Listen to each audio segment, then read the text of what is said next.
first platoon passes you. Right. Is that right? Right.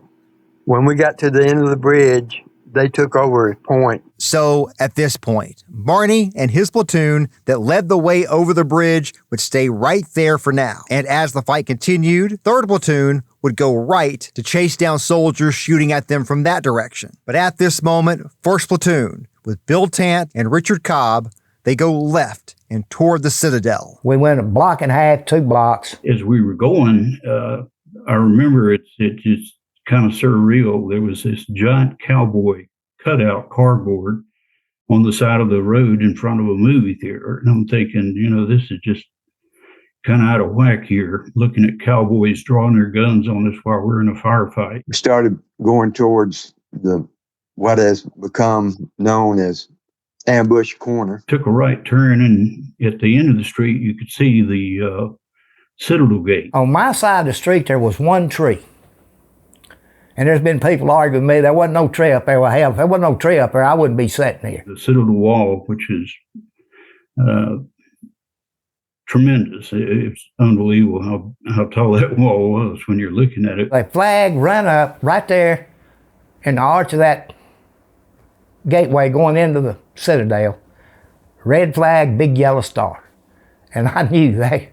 And I turned around, I did this, trying to tell people to go back. And that's when he opened up with that gun. The volume of fire just intensified. It was incredible. He hit over here. The intensity of the fire was so heavy.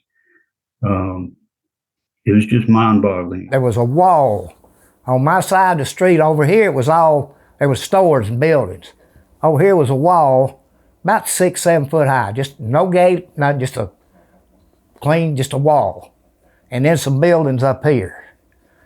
And I just flattened up against that wall, and I remember that gun come down like this and started over here. All I can figure is he rested his finger. He just shot a couple of short bursts. I didn't get a scratch on me. He hit Corporal Lucas. He got shot out in the middle of the street. Didn't know if he was still alive or not. Glenn Lucas only had 10 days to go to complete his tour in Vietnam. And now he's lying in the street. At this point, he's still alive, but there's no way to get to him without also being shot. And Lance Corporal Lucas was down behind him. He had turned and hit him in the throat. He would live. All the doors of the shops along the street had steel shutters with padlocks on them. Doors and windows was boarded shut. I couldn't get off the street. That's where the tree, and there was a tree. And I got behind that tree. And I fired maybe a magazine. I could see the machine gunner. I could see where he's at. Every time he'd pop up, I'd try to shoot back. The guys over here couldn't see him because of the tree, the foliage. He's up here and they couldn't see him. And we had a guy over there, Kitty Buchanan, and I'm hollering at him. He's got an M79. A grenade launcher. If he could have seen that gunner, he could have took him out, but he couldn't see him. And I'm hollering and yelling and pointing, and they think I'm hit. That's what they told me after we got. I wasn't hit. I was trying to point where the gun was. Well, Lance Corporal Kenny was a machine gunner. He gets out. I think he understood what I was saying. So he moves up where he can set his gun up where he can see them, and he didn't even he got killed right there as soon as he exposed himself. Marines are being shot, some dying right in front of him in this firefight. And then his M16 malfunctions. And I'm sitting there putting one round at a time, and that M16, that was the early ones. And don't tell me you keep them clean, they won't jam. Donald Kirkham was our Navy corpsman. The bravest thing I ever saw in my life. This is what bothers me. Here comes Doc Kirkham. And Corporal Lucas seen him. He's laying there, and I can see Corporal Lucas bleeding on both sides. I think they just shot him through and through. And he could barely pick his arm up, and he did that. Corporal Glenn Lucas was trying to tell Doc Kirkham to not come out in the street. No, don't come out here. Don't come out here.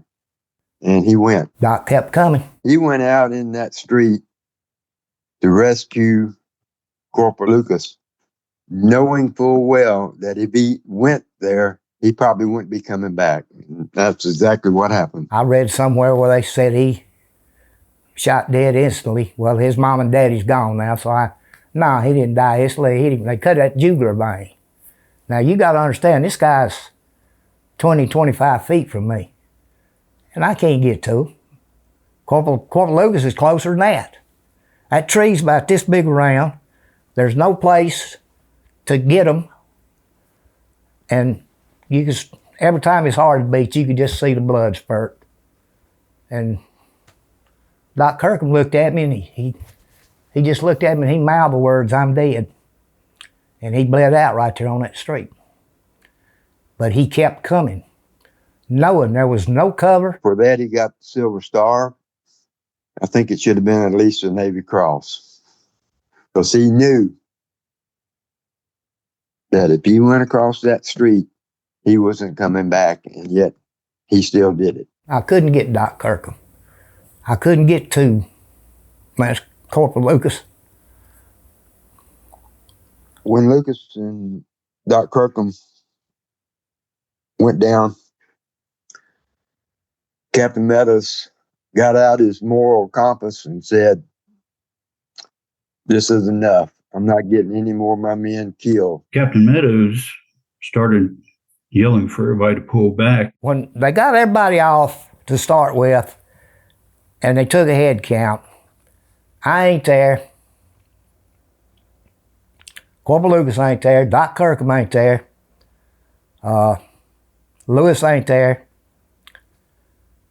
And Gerald Kinney ain't there.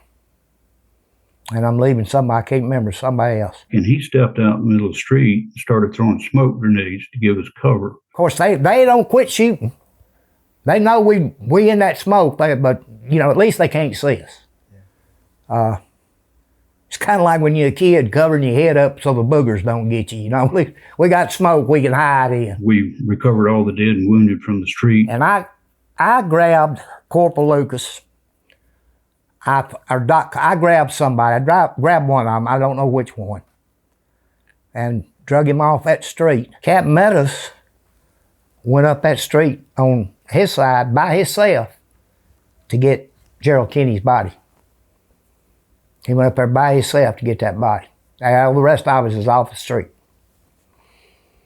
I don't think he ever got recognized for that. An enterprising young private, can't remember his name, but he managed to commandeer a Vietnamese truck that was parked on the street. We started loading the dead and wounded, and there was a bunch of them. As the fight at Ambush Corner was happening, one once Colonel Marcus Gravel and others worked to get Gulf Company Marines who were dead and wounded back across the bridge. If I'm not mistaken, I think the number is somewhere between 40 and 50 wounded or killed just in that little bit of time. Major Walter Murphy and Father Richard Lyons were part of the group who crossed the bridge to help recover Gulf 25 Marines who were dead or wounded and lying on the bridge and in the street in front of the Citadel. Before we actually got the truck across the river, while we were loading it, at this point, there was a blast, likely from a grenade, and blew quite a few of the people back out of the truck. So we had to reload them again and then made our way back across the river. Major Murphy and Father Lyons were both injured in the blast. A piece of shrapnel sunk deep into Major Murphy's chest just under his flak jacket. So Murphy was not bleeding like the other. It was a triage. I mean, there were guys with no legs that, you know, they had to treat or do whatever. And this is John Legato from Alpha Company again. Father Lyons was on a door. He was being treated. Father Lyons got wounded. And he had Father Lyons come over and give him last rites. They were saying, anybody got a pad and pencil? Anybody got a pad and pencil? So I went over to their truck, climbed up and gave them my pad and pencil, pad and pen. And they were leaning down. The guy was almost on his knees with his ear next to Major Murphy. I couldn't hear what he was saying, but the corpsman sat up with a medic. I don't know what he was. Major Murphy gave a loud moan and said, "God, please help my Marines." That was it. I can still hear those freaking words. Major Walter M. Murphy was posthumously awarded the Silver Star. Before he went to Vietnam, he was a demolitions instructor at the Marine base at Quantico, Virginia. In 2015, Major Murphy's family attended a ceremony at Quantico. The Marine Corps named a demolition range after Major Murphy for his bravery on January 31st, 1968 at the Battle for Hue. 5 members of Gulf 2-5 were killed as they attempted to get inside the Citadel that afternoon. Private First Class Gerald Kenny, Corporal Glenn Lucas, and Navy Corpsman Donald Kirkham were all killed on Ambush Corner. Clyde Carter was a machine gunner who was killed on the bridge. Horace Howard was killed on the sidewalk between the movie theater and Ambush Corner.